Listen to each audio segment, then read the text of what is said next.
आप सभी लोगों का ग्लोबल आईटीआई यूट्यूब चैनल में स्वागत है। आज हम लोग इलेक्ट्रीशियन टेट थ्योरी 500 इंपॉर्टेंट क्वेश्चन सीरीज का पार्ट 14 हल करेंगे, जो कि आईटीआई फर्स्ट ईयर के छात्रों के लिए है। अगर ये क्वेश्चन पीडीएफ के रूप में चाहिए तो पीडीएफ डाउनलोड करने के लिए www.globaliti.org पे जाके विजिट करना होगा। आज हम लोग क्वेश्चन नंबर 131 देखेंगे। कह रहा है कि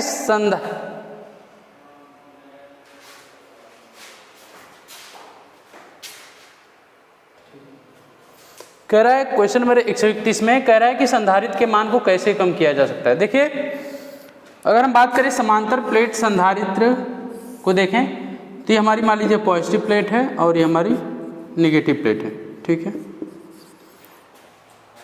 और इनके बीच का जो डिस्टेंस है उसको मान लें क्या, डी मान लें, ठीक है।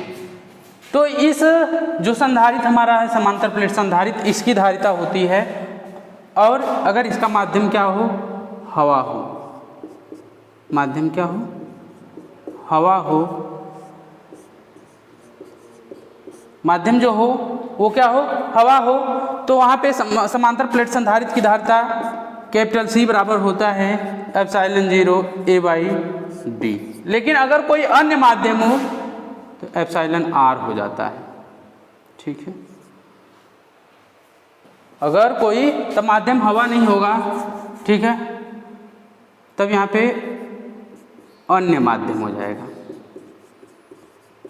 ठीक है। जब हमने कहा कि माध्यम क्या हो, हवा हो, ठीक है, तब क्या होगा, संधारित्र की धारिता कैपिटल C बराबर होता है ε0 A/d होता है, जहां A क्या है, प्लेटों का क्षेत्रफल है। A क्या है, प्लेट का क्षेत्रफल है, ठीक है,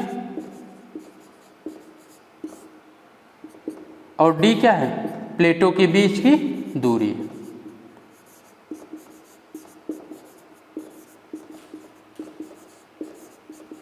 दूरी, ठीक है। तो कह रहा है कि संधारित्र के मान को कैसे कम किया जा सकता है। ए दिया है प्लेटों का क्षेत्रफल को बढ़ाकर। देखो, अगर प्लेट का क्षेत्रफल बढ़ा देंगे तो धारिता क्या हो जाएगी, बढ़ जाएगी ना। ये वैल्यू अगर ऊपर वाली बढ़ जाएगी तो संधारित्र की धारिता क्या हो जाएगी, बढ़ जाएगी, ठीक है। लेकिन यहाँ पे क्या कह रहा है, कम किया जा सकता है ना, प्लेटों के प्रतिरोध को बढ़ाकर, ठीक है, उससे भी नहीं होगा। और सी दिया है प्लेटों के मध्य दूरी बढ़ाकर ना। देखो, अगर ये डिस्टेंस घटा देंगे, अगर ये डिस्टेंस क्या करेंगे, कम कर देंगे, तब भी क्या होगी, धारिता बढ़ जाएगी ना। तो अगर ये डिस्टेंस हम क्या करें, इन दोनों के बीच का, प्लेट को थोड़ा सा हम क्या करें, दूरी पर रखें, तो इनका जो है कि क्या, संधारित्र की जो धारिता होगी वो क्या होगी, कम हो जाएगी ना। ये वैल्यू क्या करेंगे, अगर बढ़ा देंगे, मतलब दूरी बढ़ा देंगे प्लेटों के बीच की, तो क्या हो जाएगा, ये जो वैल्यू आएगी वो क्या आएगी, कम आएगी, ठीक है। देखो, अगर देखना चाहेंगे, जैसे हमारा मान लीजिए क्षेत्रफल क्या है, 25 है, ठीक है। दूरी जब हमने रखा क्या, 2 रखा, मीटर रख लीजिए, कुछ भी रख लीजिए। जब 2 मीटर रखा तो ये कितना आ गया, 12.5 आ गया, धारिता कितनी आई, 5 आई ना। लेकिन जब मैंने दूरी को क्या कर दिया, 4 मीटर कर दिया, तो 25 में अगर हम 4 का भाग देंगे कितना आएगा ना, तो आ जाएगा कितना, 6 पॉइंट समथिंग आएगा, ठीक है। तो मतलब अब देखिए, 12 बड़ा है कि 6 बड़ा है, तो है क्या, 12 बड़ा है, तो कम करने की बात कर रहा है, तो मतलब कम करेंगे तो क्या होगा, उसकी धारिता क्या हो जाएगी, कम हो जाएगी। तो ऑप्शन नंबर डी, सी हमारा क्या होगा, ऑप्शन नंबर सी सही होगा, ठीक है। अगला क्वेश्चन देखेंगे।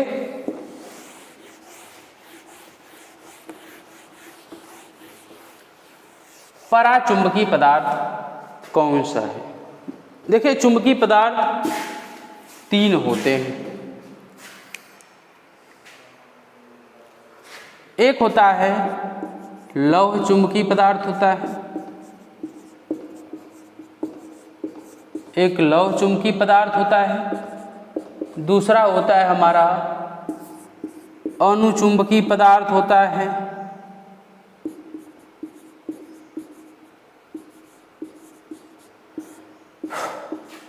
और हमारा तीसरा होता है प्रतिचुंबकीय पदार्थ।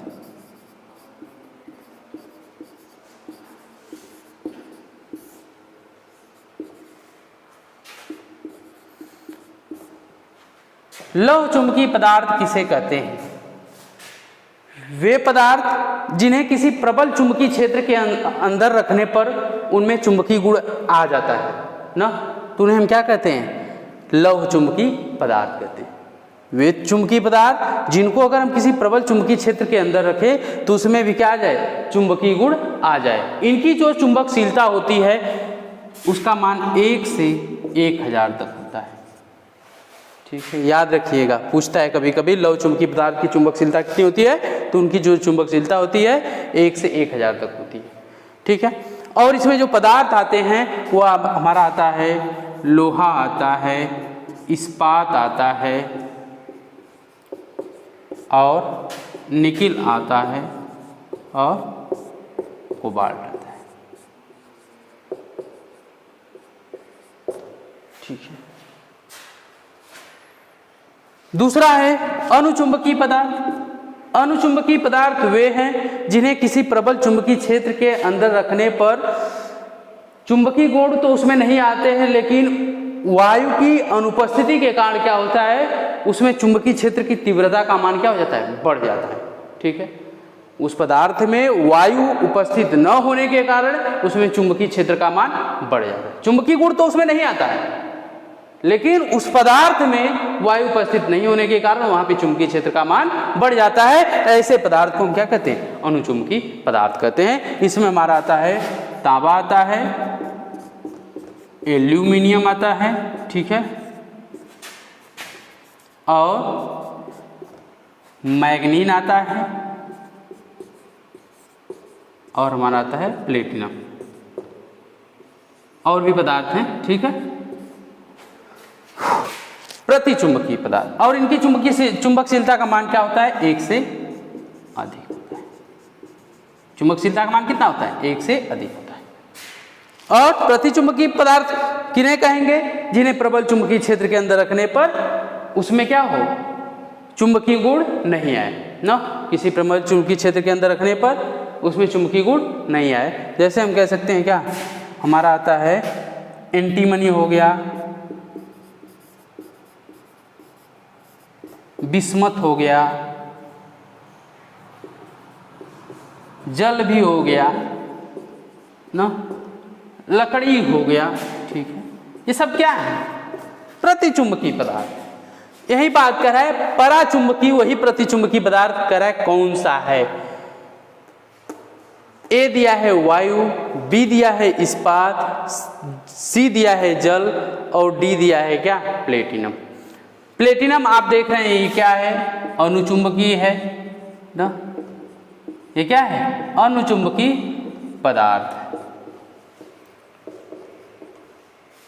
और इस्पात क्या है हमारा? इस्पात हमारा लौह चुंबकीय है।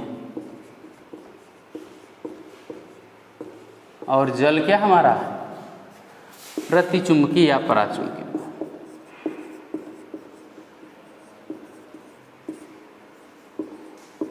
तो ऑप्शन नंबर हमारा सी क्या होगा? सही होगा। अगला क्वेश्चन देखेंगे।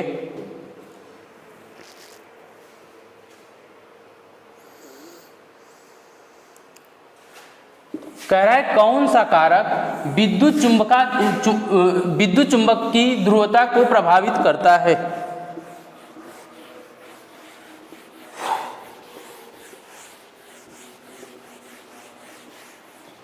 पोलरिटी को प्रभावित करने की बात कर रहा है, ध्रुवता ना।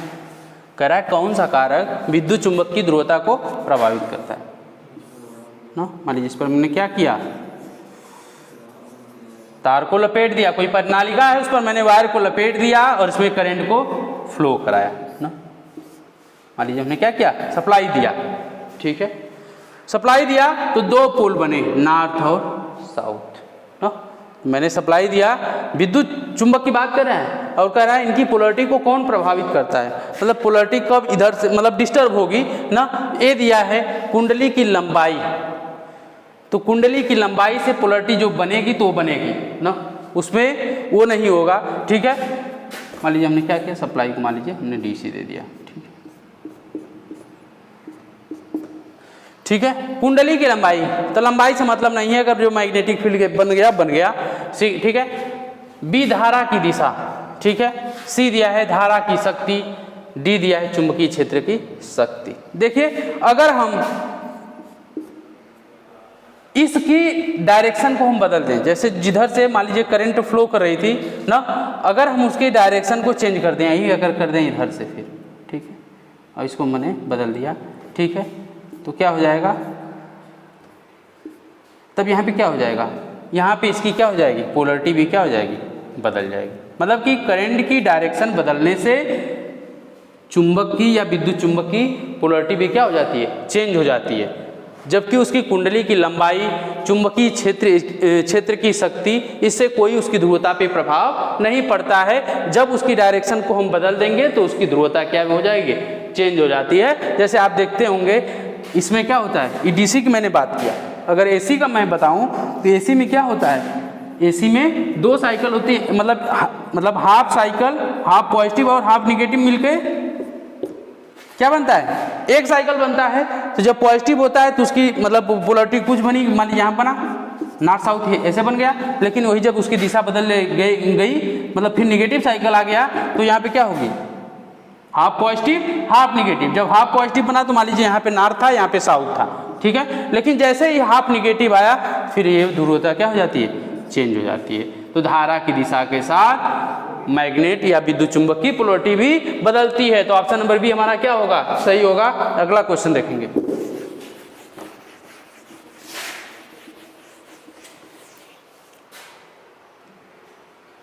कह रहा है चुंबक वाहक बल की इकाई क्या है।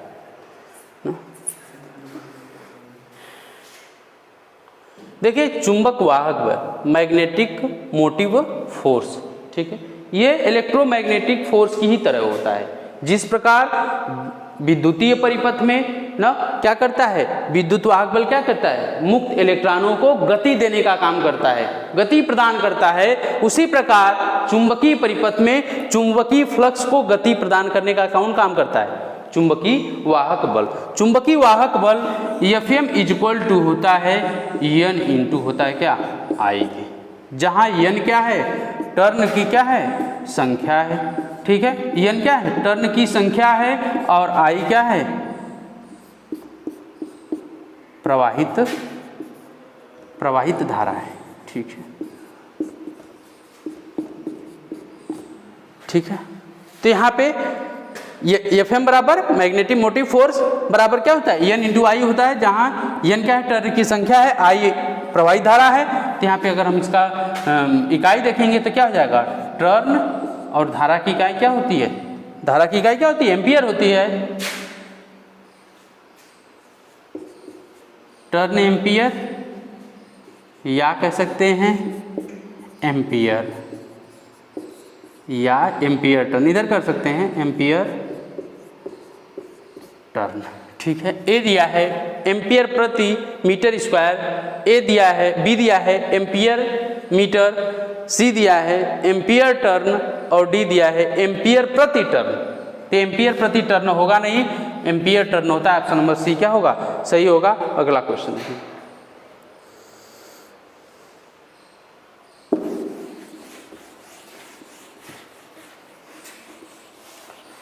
कराए यदि 3 प्रेरकत्व L1, L2 और L3 श्रृंखला मतलब सीरीज में कनेक्ट जुड़े हुए हैं तो कुल प्रेरकत्व क्या है। कह रहा है 3 हमारे जो इंडक्टर हैं ना जुड़े हैं, एक L1 है, एक L2 है, और ये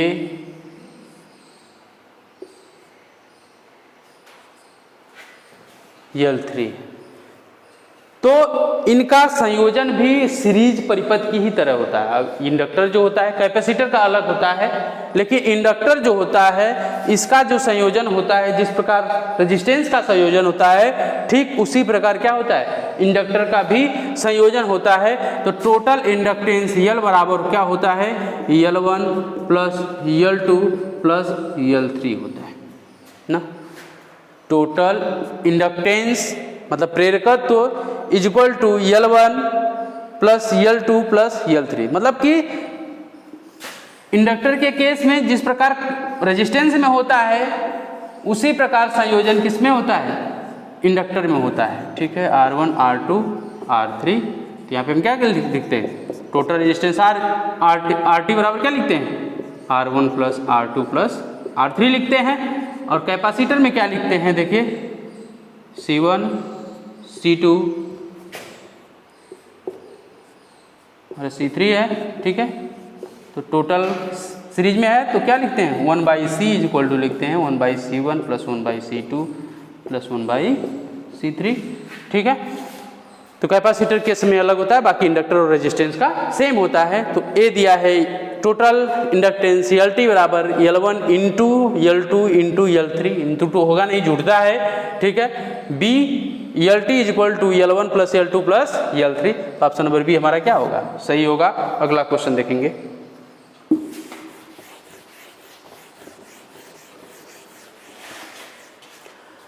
परमियंस की इकाई क्या है। जिस प्रकार विद्युत परिपथ में चालकता क्या करती है, विद्युत धारा प्रवाह में क्या करती है, सहायता प्रदान करती है, उसी प्रकार चुंबकीय परिपथ में जो परमियंस होता है चुंबकीय फ्लक्स को प्रवाहित होने में क्या करता है, सहायता प्रदान करता है ना। तो विद्युत परिपथ के चालकता के समान क्या होती है, चुंबकीय परिपथ की परमियंस होती है। ठीक है, अर्थात चुंबकीय परिपथ में अगर हम बात करें रिलक्टेंस का, ये क्या होगा, अब मतलब उल्टा होगा। रिलक्टेंस क्या करता है, चुंबकीय फ्लक्स में बाधा पैदा करता है। चुंबकीय परिपथ में चुंबकीय फ्लक्स के प्रवाह में क्या करता है, बाधा पैदा करता है, जबकि ये क्या करता है, सहायता प्रदान करता है। तो परमियंस इज इक्वल टू क्या हो जाएगा, परमियंस इज इक्वल टू क्या होगा, 1/, रिलक्टेंस क्या हो जाएगा। ठीक है, 1/, रिलक्टेंस के हो जाएगा। तो क्या होगा, यहाँ पे क्या होता है, रिलक्टेंस हो जाता है Ni/φ होता है। ठीक है, ऊपर जाएगा तो क्या हो जाएगा, φ/Ni हो जाएगा। ठीक है, क्या होगा, φ/Ni हो जाएगा। तो यहाँ पे क्या होगा, देखिए, तो यहाँ पे हो जाएगा वेबर, फ्लक्स का मात्रक वेबर हो जाएगा, अपान क्या होगा, टर्न एम्पियर हो जाएगा।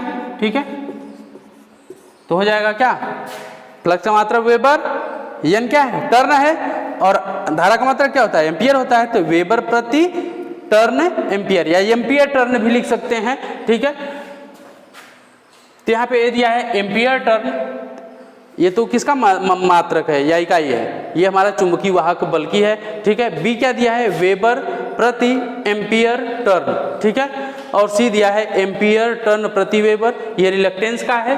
ठीक है, ये किसका है, ये हमारा रिलक्टेंस का है, प्रतिष्ठम्भ का। ठीक है, ये हमारा किसका है, यही परमियंस का है। ठीक है, ये किसका है, विद्युत वाहक बल का। ठीक है, तो ऑप्शन नंबर हमारा क्या होगा, बी हमारा सही होगा, वेबर प्रति एम्पियर टर्न होगा।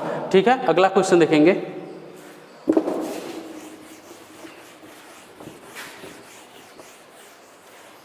कह रहा है परिनालिका कुंडली में चुंबकीय क्षेत्र की दिशा खोजने के लिए कौन सा नियम लागू किया जाता है। ठीक है,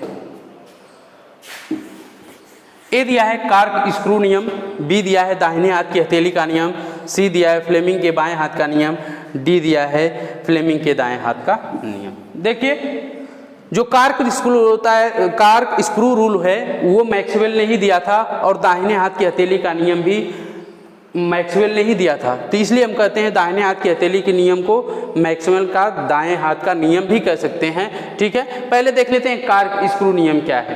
कार्क स्क्रू नियम, जब अगर हम क्या करें, किसी धारावाही के चालक की दिशा में हम पेच को रखें, मतलब जिस दिशा में धारा फ्लो कर रही है, अगर उसको पेच को रखें और हम क्या करें, पेच को अगर हम कसें, ठीक है, तो जो पेच को कसेंगे तो जो पेच के कसने की दिशा होगी, मतलब पेच तो आगे बढ़ेगा, जब पेच टाइट करेंगे तो क्या होगा, पेच क्या होगा, आगे बढ़ेगा, तो आगे बढ़ने की जो दिशा होगी वो धारा की दिशा होगी। लेकिन जब पेच टाइट होगा तो उसके जो मतलब टाइट होने की जो डायरेक्शन होगी वही मैग्नेटिक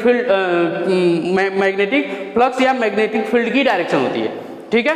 तो ये हमारा कार का स्क्रू नियम है। लेकिन दाहिने हाथ की हथेली का नियम क्या है, या मैक्सवेल के दाएं हाथ का नियम क्या है? इसमें क्या होता है कि अगर हम क्या करें, अपने दाएं हाथ को इस प्रकार पकड़े कि अंगूठा धारा की दिशा में हो। अगर क्या करें, किसी धारावाही चालक को इस प्रकार पकड़े कि अंगूठा क्या हो, धारा, मान लीजिए इस दिशा में फ्लो कर रहा है करंट, अगर धारा की दिशा में हो तो बाकी सब मुड़ी हुई अंगुलियां क्या दर्शाती हैं, यही क्या दर्शाती है, चुंबकीय क्षेत्र की दिशा को दर्शाती हैं। ठीक है। तो कह रहा है कि परिनालिका कुंडली में चुंबकीय क्षेत्र की दिशा खोजने के लिए कौन सा नियम लागू होता है? तो दोनों मैक्सवेल के ही नियम हैं, लेकिन हम अक्सर जो यूज करते हैं, चूंकि कार स्क्रू नियम थोड़ा सा कठिन है भाई, अगर तार ऊपर है तो वहां पे पेंच कैसे कसेंगे, ठीक है, तो वहां पे हम दाएं हाथ की हथेली का नियम ही यूज करते हैं। तो ऑप्शन नंबर बी हमारा क्या होगा, सही होगा। अगला क्वेश्चन देखेंगे।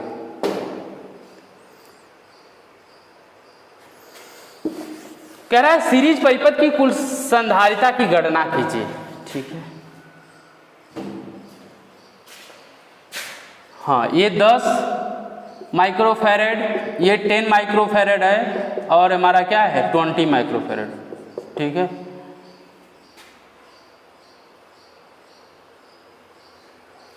ठीक है। 3 कैपेसिटर कनेक्ट हैं, एक 10 माइक्रोफैरेड का है, एक 10 माइक्रोफैरेड का है, तीसरा क्या है 20 माइक्रोफैरेड का है। ठीक है, तो कह रहा है कि कुल संधारिता की गणना कीजिए। ठीक है, सीरीज के क्रम में क्या होता है, 1/c इज इक्वल टू होता है 1/c1 plus 1/c2 plus 1/c3 होता है। ठीक है, तो यहाँ पे क्या हो जाएगा 1/10 प्लस 1/10 प्लस 1/20 हो जाएगा। ठीक है, तो यहाँ पे क्या हो जाएगा, एलसीएम हो जाएगा हमारा 20, और यहाँ पे क्या हो जाएगा 2 हो जाएगा, 2 प्लस 2 प्लस 1 हो जाएगा। तो यहाँ पे 1/c इज इक्वल टू, ठीक है, तो c इज इक्वल टू क्या हो जाएगा 20/5 हो जाएगा। तो यहाँ पे क्या हो जाएगा 4 माइक्रोफैरेड। ए दिया है 4 माइक्रोफैरेड, बी दिया है 10 माइक्रोफैरेड, सी दिया है 15 माइक्रोफैरेड, और डी दिया क्या है 40 माइक्रोफैरेड। ऑप्शन नंबर ए सही होगा। लेकिन निम्मी में आप देखेंगे तो आपको दिया होगा 40 माइक्रोफैरेड, जो कि गलत है। अगर यही पैरेलल में रहता तो 40 माइक्रोफैरेड होता। तो ऑप्शन नंबर ए आप सही करिएगा, 4 माइक्रोफैरेड। अगला क्वेश्चन,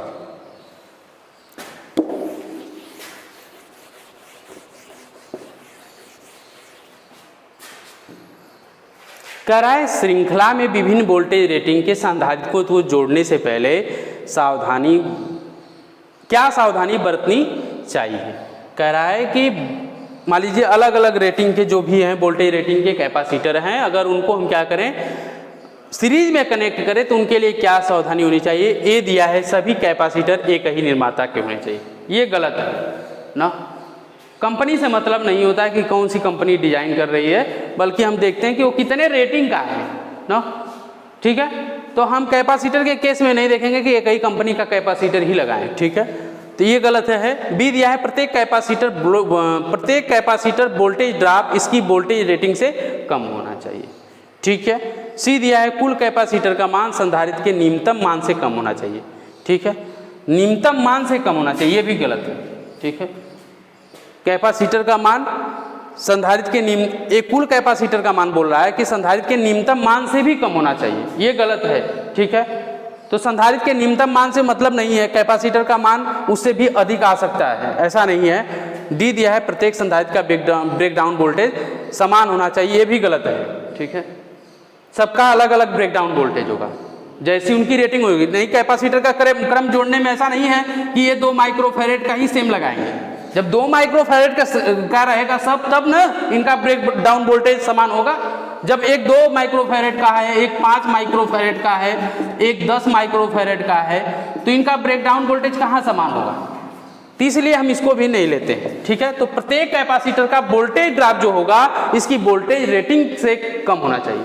जब वोल्टेज ड्रॉप अगर इससे अधिक हो जाएगा तो वो कैपेसिटर अच्छा नहीं है। जब वोल्टेज ड्रॉप अधिक हो गया ना, वोल्टेज मतलब जो वोल्टेज ड्रॉप है उसकी अगर वोल्टेज रेटिंग से अधिक हो गया तो वह कैपेसिटर अच्छा नहीं है। ठीक है, तो उससे जब कम होगा तो सही कैपेसिटर है। तो ऑप्शन नंबर बी हमारा क्या होगा, सही होगा। ठीक है, अगला क्वेश्चन देखेंगे। कौन सा पदार्थ अनुचुंबकीय पदार्थ है ना। अणुचुंबकीय पदार्थ की बात किया है, तो अणुचुंबकीय पदार्थ में आता है तांबा आता है, अभी जस्ट मैंने पहले बताया है, ठीक है। एल्युमिनियम आता है,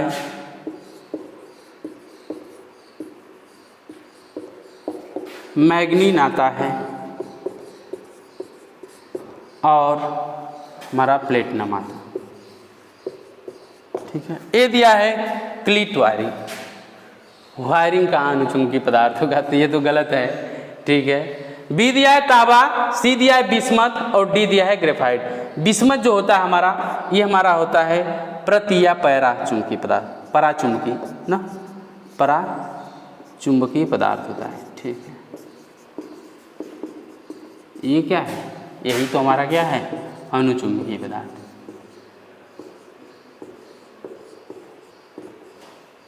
पदार्थ, ऑप्शन नंबर बी हमारा क्या होगा, सही होगा। बस आज के लिए इतना ही, ठीक है। बाकी के क्वेश्चन अगले लेक्चर में पढ़ेंगे, ठीक है।